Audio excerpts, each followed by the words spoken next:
मित्र नमस्कार। कल की बात है, मैं शहर गया हुआ था।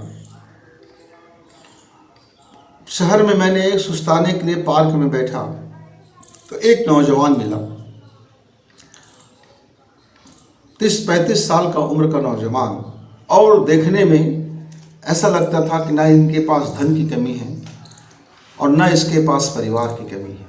फिर भी वह ऐसे निराश, हताश और डिप्रेशन में जीवन था कि उसको लगता था कि किसी भी क्षण इस जीवन को समाप्त कर लिया जाए। यानी आत्मघात को सोच रहे थे, वह सुसाइड को सोच रहा था। वह सोच रहा था कि इस जीवन में अब बचा क्या है। वह इसी उद्भूत गुण में वह बैठे बैठे कुछ उनकी मैं देख रहा था शारीरिक और मानसिक हरकत को। एक क्षण के लिए लगा, कहीं ये पागलपन के शिकार तो नहीं है, कहीं ये हिस्टीरिया के शिकार तो नहीं है, कहीं ये किसी फोबिया के शिकार तो नहीं है। अब मेरा मन का मनोवैज्ञानिक मन, मेरे अंदर का गुरुजी शांत नहीं बैठा। यद्यपि किसी दूसरे अजनबी व्यक्ति से बात करना, उनके जीवन के बारे में पूछना, उनके घर परिवार के बारे में पूछना यद्यपि सही नहीं है, मैं ये भी जानता था, लेकिन मुझको बेचैन कर रहा था उस आदमी की तिलमिलाहट को, बेचैनी को, और वो अपने आप में बड़बड़ाने, बुदबुदाने और उनकी जो शारीरिक हाव भाव था, इसको देख करके मुझे लग रहा था कि इस व्यक्ति की मदद करनी चाहिए। वैसे तो बिना मांगे मदद करनी नहीं चाहिए। मैं भी जानता था कि बिना मांगे मदद करना माने उस मदद की कोई वैल्यू नहीं होता। लेकिन यदि कोई व्यक्ति यह भी नहीं जानता हो कि वह मदद मांगी जाए या ना मांगी जाए, तब तो उनकी मदद बिना मांगे कर देनी चाहिए। तब मैंने भी यही सोचा। मैंने पूछा, मित्र क्या परेशान हो? तो उन्होंने तो पहले कहा, आप कौन हो, क्या मतलब है, वगैरह वगैरह जो सामान्य लोग बोलते हैं। मतलब कोई मतलब नहीं है, पर आपका चेहरा बता रहा है कि आप ऐसे ऐसे सोच रहे हैं। आपका यह मस्तिष्क बता रहा है कि आप बड़े उलझन में हैं, डिप्रेशन में हैं। आपको कोई हाईजैक कर लिया है आपकी योजना को, निर्णय को। आप जो बनाना चाहते थे वो बन नहीं पाए, या उस क्षेत्र में काम नहीं कर पा रहे हो। सब कुछ है पर आप अपना निर्णय नहीं कर पा रहे हो। आप सब कुछ है पर आप अपने मन मुताबिक अपना जीवन नहीं जी पा रहे हो। बड़े मलाल से भर गए हो, बड़े कुंठाग्रस्त हो गए हो। वह व्यक्ति टूट गया और वह अपना दिल का पूरा हाल पूरी तरह से अपनी बीमारी को प्रकट कर दिया। यानी पूरी बेचैनी, वह चाह रहा था कि कोई उनसे यह बात करे, पूछे। पढ़ा लिखा था, विद्वान था, काफ़ी ऊंचाई पढ़ाई कर लिया था। वो एक बड़ी बड़ी परीक्षाओं, प्रतियोगी परीक्षा को भी टॉप कर लिया था। बुद्धि की कोई कमी नहीं था, विवेक का कमी नहीं था, थॉट की कमी नहीं था, दृष्टिकोण का कमी नहीं था, धन की कमी नहीं था, सारी तरफ से संपन्नता थी।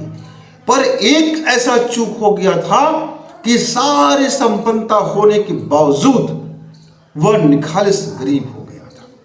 उसको लगता था कि उसका जीवन निर्धन से भी बेकार है। एक रिक्शा चालक भी उससे ज़्यादा खुशी है, बेहतर है। वो अपना निर्णय ले सकता है, अपने रास्ते का चुनाव कर सकता है, अपने लाइफ की चुनाव कर सकता है। वो अपने मन मुताबिक जीवन जी सकता है। भले ही मुफलिसी में जीता है, भले ही गरीबी में जीता है, भले ही कठोर परिश्रम करना पड़ता है। मेरे पास सब कुछ होते हुए भी मैं अपनी जिंदगी नहीं जी सकता। इस बात का बड़ा उसको मलाल था, बड़ा दुख था। ऐसे मेरे अनेक मित्र हैं जिनको इस बात का मलाल होता है। पर चूक कहाँ हो जाती है, पर वो गलती कहाँ हो जाता है, वो मिस्टेक कहाँ हो जाता है, वो भूल चूक कहाँ से शुरू हो जाता है। मित्र, आप अपना सर्वश्रेष्ठ देते हैं, आप सिर्फ प्लानिंग करते रहते हैं। उस प्लानिंग को आप अपने फैमिली वालों के पास सही वक्त में नहीं रखते। मिडिल क्लास में रहते हैं, आपके परिवार वाले आपको हाईजैक कर लेता है। क्या पढ़ना है, क्या खाना है, कहाँ चलना है, कौन से दोस्त होगा, कैसे मित्र होंगे, क्या सपना देखना है, कैसे जीवन जीना है, कौन सा लाइफ स्टाइल होगा, गरीब के बारे में क्या धारणा है, धन के बारे में क्या धारणा है, जाति के बारे में क्या मंतव्य है, धर्म क्या है, संप्रदाय क्या है। तमाम छोटी छोटी छोटी छोटी बातों से आप उस व्यक्ति को क्या कर लेते हो, अपहरण कर लेते हो। उसके विचार को अपहरण कर लेते हो, उसके चुनाव के अधिकार का अपहरण हो जाता है, उसकी प्लानिंग का अपहरण हो जाता है, उसके थॉट का अपहरण हो जाता है। हम एक जो पहले व्यक्ति जो बिल्कुल कोरा था, उस कोरे कागज पर हम एक डिजाइन बना देते हैं, एक फ्रेम बना देते हैं कि ये दायरे में आपको सोचना है। आप धर्म के बारे में ऐसे सोचेंगे, आप खान पान के बारे में ऐसे सोचेंगे, आप जीवन के बारे में ऐसे सोचेंगे, आप धन के बारे में ऐसे सोचेंगे, आप गरीब के बारे में ऐसे सोचेंगे, आप अमीर के बारे में ऐसे सोचेंगे, आप ऐसे लोगों से मित्रता करना, आप ऐसे लोगों के साथ पढ़ाई करना, आप इस कोचिंग में जाना क्योंकि यह कोचिंग फलाने हमारे स्तर का है, हमारे स्टेटस का है, हमारी इज्जत का सवाल है, हमारी मान का सवाल है। हमारे जितने संपन्नशाली लोग ऐसे गरीब लोगों से नहीं मिलते, यहाँ नहीं बैठते, धूल में नहीं बैठते, रोड में नहीं बैठते, सड़क में नहीं बैठते, साइकिल में नहीं चलते, पैदल में नहीं चलते, ठेले गुमटी में नहीं खाते, सड़क छाप सामान नहीं खरीदते। आप ऐसा नहीं कर सकते, आप ऐसा नहीं कर सकते। यानी कि इतनी ज़्यादा उस फ्रेम पर छोटी छोटी ढेर सारे थॉट्स आपके हैबिट में डाल दी जाती है और आपका मूल आत्मा, आपका जीवात्मा, आपके अंदर का क्रिएटर, आपके अंदर की सोच, आपके जीवन का में एक लालसा, आपकी अभिप्सा, आपका प्यास, दोनों के बीच में द्वंद्व शुरू हो जाता है, संघर्ष शुरू हो जाता है क्योंकि आपका जो जीवन है वो अपहरण कर लिया गया होता है। आपके जीवन को ट्रिगर दबाने वाला, हैंडल करने वाले आपके माता पिता, भाई बहन, मामा मामी, फूफा फाफी, ताऊ ताया, जो भी गुरुजी, एक सलाहकार मंडली होता है, एक आपका और होते हैं, डॉक्टर्स होते हैं, न जाने क्या क्या क्या क्या होते हैं, वो सब मिल करके आपको हाईजैक कर लेता है। अब एक हाईजैक करने वाले के ऊपर इतना दबाव डालता है कि वो व्यक्ति के अंदर में द्वंद्व शुरू हो जाता है। और आपकी कमजोरी यह है मित्र कि आप अपने फ्यूचर प्लान को एक्शन में लाने की चुनाव नहीं कर पाते। बस ये एक त्रुटि होता है। जब आप मिडिल क्लास में होते हैं वहीं से आपके जीवन में प्राइमरी क्लास में भी हो जाता है, होने के तो नर्सरी क्लास में आपके माता पिता हमको हाईजैक कर लेते हैं, वो सब काम कर लेते हैं जो हम नहीं चाहते। लेकिन उसी समय यदि मेरे पेरेंट्स अपने बच्चे की प्रतिभा को समझे, उनकी सोच को समझे, उनकी क्रियाकलाप को समझे, उनके अपने डीएनए को समझे और उनके लिए फ्यूचर प्लान करके उसको उस दिशा में डाल दे जिसमें उस बच्चे का रुझान है, जिसमें उस बच्चे का टैलेंट है, जो वो बच्चे की ऊर्जा का मांग है, और आप रखवाली कीजिए ना, एक मालिक की तरह आप उसके साथ रहिए कि यदि कोई चीज़ें इधर उधर हो रहा है तो डिजाइन दीजिए ना, काट छांट कीजिए, लेकिन आप चाहते हो कि उसका बीज ही बदल जाए। बीज तो वही रहे पर वृक्ष बदल जाए। बबूल का बीज आपने डाला है और आप चाहते हो कोई चंदन बन के निकल जाए। आपने बबूल का बीज बो दिया है, उस बीज से बबूल निकल रहा है और आप चाहते हो कि इसमें आम फल जाए, और ये संघर्ष चलते रहता है। फिर आपके अंदर का क्रिएटर, आपके अंदर का सृजन, आपके अंदर की आपकी आत्मा और आपका ये जो घर परिवार वालों ने जो समझा दिया है, तमाम परिभाषाएं, तमाम तरह की बेड़ा लगा दिया है, बाढ़ लगा दिया है, कील लगा दिया है, परकोटे बना दिया है, तमाम तरह से किले से आप गिर गए हो, जीवन के न जाने क्या क्या से गिर गए हो। इसीलिए मित्र आपके जीवन में जब आप बड़े हो जाते हैं, जब विवाह हो जाते हैं, जब तरुण हो जाते हैं, तब आपके अंदर विस्फोट होता है। या तो आप आपके घर के द्वारा बनाए गए सारे चीज फ्रेम में आप फिट हो जाते हैं और आपकी ज़िंदगी उसी रास्ते में दौड़ने लगती है। तब घर के लोग कहते हैं वाह वाह वाह, कितना शानदार, मेरा बच्चा कहाँ मानता है, मेरा बच्चा ये है, मेरा बच्चा वो है, मेरा बच्चा ऐसे करते, मेरा बच्चा वैसे करते, इतना धन कमाते। और जब मैरिज हो जाता है, परिवार आता है, तब उसके जीवन में एक दूसरा हाईजैकर आ जाता है। वो चाहती है कि उसके जीवन को आप उसके हिसाब से जियो, उसके हिसाब से करो, उसके हिसाब से चलो। मित्र, पुणे का एक इंजीनियर था जिसने अपनी सुसाइड कर लिया था। उसके पीछे का कहानी आप जानते हैं, यही कहानी था कि उसके जीवन को एक के बाद एक लोग हाईजैक कर रहे थे। पहले घर में माता पिता, टीचर्स, फिर सलाहकार मंडली, फिर आ गया ससुराल वाले, फिर आ गया उसका खुद का। तो इस तरह से वो परेशान हो गया था और अपनी जीवन लीला समाप्त कर लिया था। उसने सोचा नहीं कि इस उलझन से निकला जा सकता है। एक झटके में निकला जा सकता है। अपने फ्यूचर को, अपने प्लान को, अपने क्रिएटर को उस पोषित करता, पालित करता, अपनी बातें समझाता, उनको बता देता कि भाई मेरे जीवन इस तरह से नहीं है, मेरा लाइफ स्टाइल ऐसा नहीं है, मैं ऐसा जीवन नहीं जी सकता, मैं ये काम नहीं कर सकता। आप नहीं कहने की जो पावर था उसको आपने चूज नहीं किया।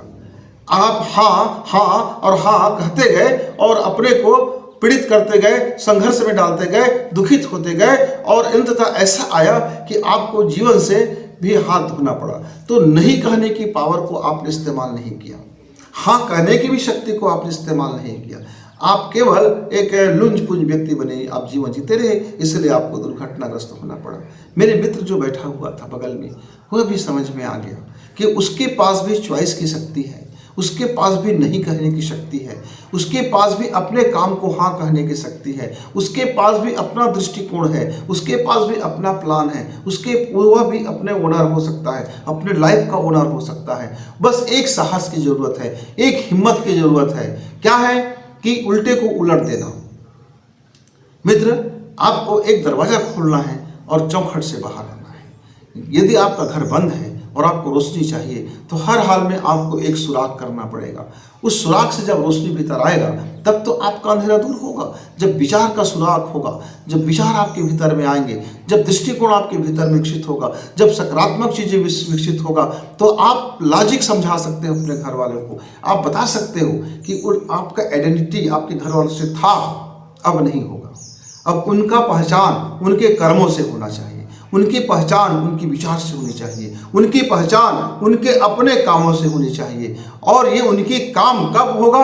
जब सही समय पर नहीं कहने की शक्ति होगा, खुद को भी नहीं कहने की शक्ति होगा। नहीं, मैं ये काम नहीं करूंगा, ये मेरे विचार से मेल नहीं खाता, ये मेरे जीवन से मेल नहीं खाता, ये मेरे थॉट से मेल नहीं खाता। नहीं, खुद को पहले नहीं कहना सीखना होगा। आपको लगता है कि आपके परिवार ने गलत डिसीजन लिया है तो आपको वहां भी नहीं कहना सीखना होगा।